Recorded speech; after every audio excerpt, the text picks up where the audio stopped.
رسول پاک کے اخلاق، رسول پاک کی سنتیں یہ ناموس مصطفیٰ کا حصہ ہے.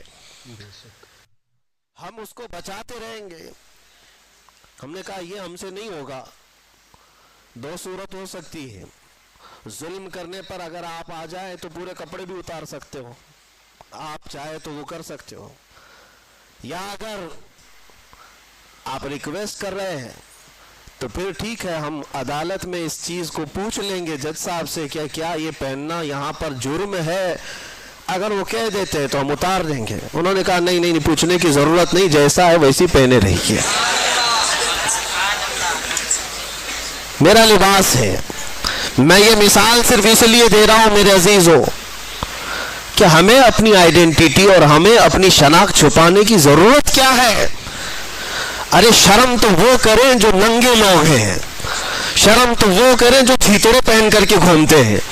شرم اس کو کیا آئے جو اخلاق مصطفیٰ پر جا رہا ہو.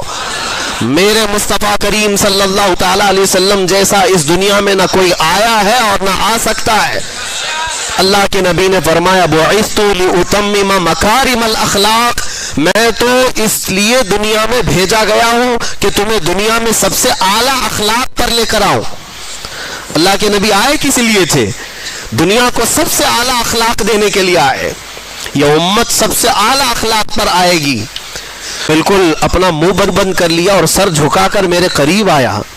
میں اس کی حرکتیں دیکھنے لگا کہ یہ کیا کر رہا ہے، اور قریب سے قریب چلتے ہوئے آیا اور آ کر کے میرے تلوے چاٹنے لگا، میرے پاؤں چاٹنے لگا. اور اس کے بعد جیسے وفادار کتا دم ہلا کر اپنے مالک کی رہبری کرتا ہے یا اس کی خدمت کرتا ہے، دم ہلاتے ہلاتے مجھے اپنے پیچھے بلانے لگا. میں شیر کے پیچھے پیچھے چلتا رہا. یہ دیکھ رہا ہوں کہ پہلی بار ہے جنگل کا شیر ببر درندہ جو کسی انسان کے آگے چل رہا ہے اور اس کے پیچھے پیچھے یہ انسان چل رہا ہے. حضرت سفینہ کہتے میں تو راستہ گم اور بھٹکا ہوا جنگل میں تلاش کر رہا تھا اپنے راستے کو، اور یہ شیر اپنی دم ہلاتے ہوئے مجھے مدینے تک کا راستہ بتا کر گیا. ان کے جو ہم غلام تھے، خلق کے پیشوا رہے، پوری مخلوق کے پیشوا رہو گے. اور آپ کو پتہ ہے میں چند مثالیں آپ کے سامنے رکھتا ہوں. آج وقت ہے میرے عزیزو اپنی قدر کا اور اپنی حیثیت کو پہچاننے کا. اپنی ویلیو اگر تمہیں پتہ چل جائے تو تمہاری پیشانیاں ادھر ادھر نہیں جھکیں گی کبھی، تمہارا ہاتھ اس کے آگے نہیں جائے گا. تکلیفیں آئیں گی، مصیبتیں آئیں گی، لیکن اس کا حل بھی اللہ کریم کی بارگاہ سے ہی ہوگا. آپ کو بتاؤں ان کے جو ہم غلام تھے تو کیا تھا. ایک مرتبہ ایسا ہوا کہ مصر جب فتح ہوا، ایجپٹ جس کو کہتے ہیں، سنا ہوگا مصر کا نام. مصر جو ہے دنیا کا ایک بہت پرانا ملک جہاں تاریخیں وابستہ ہیں. فرعونوں کا ملک، پیرامڈز دیکھتے ہوں گے، اہرامات مصر، یہ سب مصر کی تاریخ ہے. مصر میں تاریخ کے اعتبار سے ایک بہت اہم چیز بھی ہے، دریائے نیل، نائل ریور اس کو کہا جاتا ہے. یہ دنیا کی سب سے لمبی نہروں میں یعنی دریاؤں میں سے ہے. تو دریائے نیل کا مسئلہ کیا تھا وہ میں آپ کو بتاؤں. اسلام جب مصر میں داخل ہوا، حضرت عمرو بن عاص رضی اللہ تعالیٰ عنہ صحابی رسول، مصر فتح کیا، صحابہ وہاں داخل ہوئے، لوگ اسلام میں آئے. لیکن وہاں ایک بری رسم، برا رواج تھا. وہ کیا تھا؟ ایک پرمپرا لوگوں کی چلی ہوئی تھی جہالت کے زمانے میں کہ دریائے نیل ہر سال ایک موسم ایسا آتا تھا کہ وہ سوکھ جاتا تھا، پانی کم ہو جاتا تھا. اور ان کا عقیدہ یہ تھا مصریوں کا کہ اپنی 16-17 سال کی ایک جوان خوبصورت لڑکی کو دلہن بنا کر کے اس کا جلوس نکالتے اور دریائے نیل کے پاس لا کر کے اس کو ذبح کرتے اور اس کا خون دریائے نیل میں ڈالا جاتا، بلی چڑھانا جس کو کہتے. اور ایک لڑکی کو قربان کرتے تو پھر دریائے نیل کا پانی موجیں مارتا ہوا اوپر آ جاتا. یہ ہر سال ان کے ساتھ ہوتا تھا. ان کا عقیدہ بیٹھ گیا تھا کہ دریائے نیل کو ہر سال ایک بلی چڑھانی پڑتی ہے، ایک لڑکی کی قربانی دینی پڑتی. اب جب اسلام داخل ہوا تو اسلام اس چیز کی ہرگز اجازت نہیں دیتا. یہ ناجائز و حرام ہے. ایک قتل، اللہ تعالیٰ نے قرآن میں فرمایا نا حق کسی نے ایک کا قتل کیا تو اس نے پوری انسانیت کا قتل کیا ہے. حضرت عمرو بن عاص کے پاس لوگ آئے اور کہا کہ دریائے نیل سوکھ رہا ہے، پانی ختم ہونے کو ہے، کیا کیا جائے؟ آپ نے کہا تو اللہ کی مصلحت ہے، دریا سوکھے گا تو پانی بھی آ جائے گا۔ کہا نہیں، اس دریا کو ہر سال ایک جوان لڑکی کی قربانی دینی پڑتی ہے، تبھی وہ دریا پھر سے واپس پانی میں موجیں لاتا ہے۔ آپ نے کہا ایسے کیسے ہو سکتا ہے؟ کہا تاریخ ہے۔ سب یہی کہنے لگے، اور اس کے بعد پانی کی قلت ہوتی گئی تو حضرت عمرو بن عاص گھبرا گئے کہ وہ گورنر ہیں وہاں پر، اب نئے گورنر ہیں، انہیں پورا ملک سنبھالنا ہے، لوگ جب پانی کی شدید قلت کا احساس کریں گے تو پھر کیا ہوگا؟ تو حضرت عمرو بن عاص نے خط لکھا، کس کو؟ حضرت عمر ابن خطاب رضی اللہ تعالیٰ عنہ، امیر المومنین، غلام مصطفیٰ، نبی کریم صلی اللہ علیہ وسلم کے اس سچے جانشین کو خط لکھا جب ان کا دور تھا۔ کہا کہ یہاں ایک ایسا مسئلہ ہے، دریائے نیل سوکھ جاتا ہے اور ہر سال یہ لوگ ایک 16-17 سال کی جوان لڑکی کی قربانی دیتے، پھر پانی موجیں مارتا ہوا اوپر آ جاتا ہے۔ اب اس سال کیا کیا جائے؟ ہماری حکومت ہے، اسلام آیا ہے امن و امان کے ساتھ۔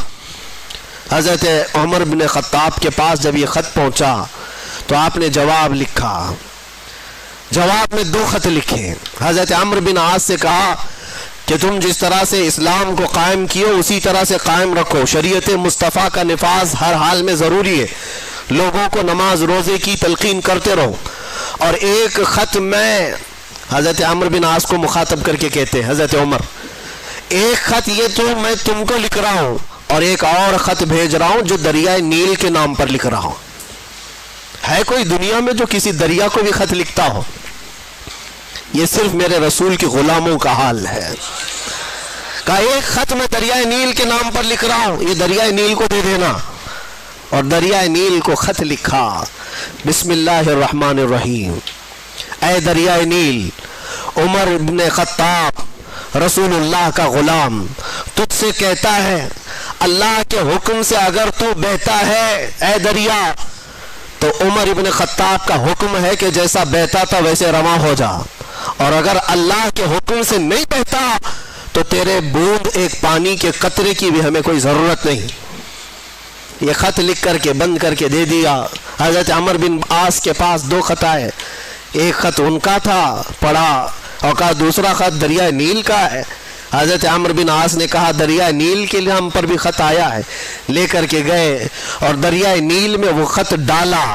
جیسی ہی خط ڈالا، روایتوں میں موجود ہے 16 گز پانی اوپر موجیں مارتا ہوا ہے۔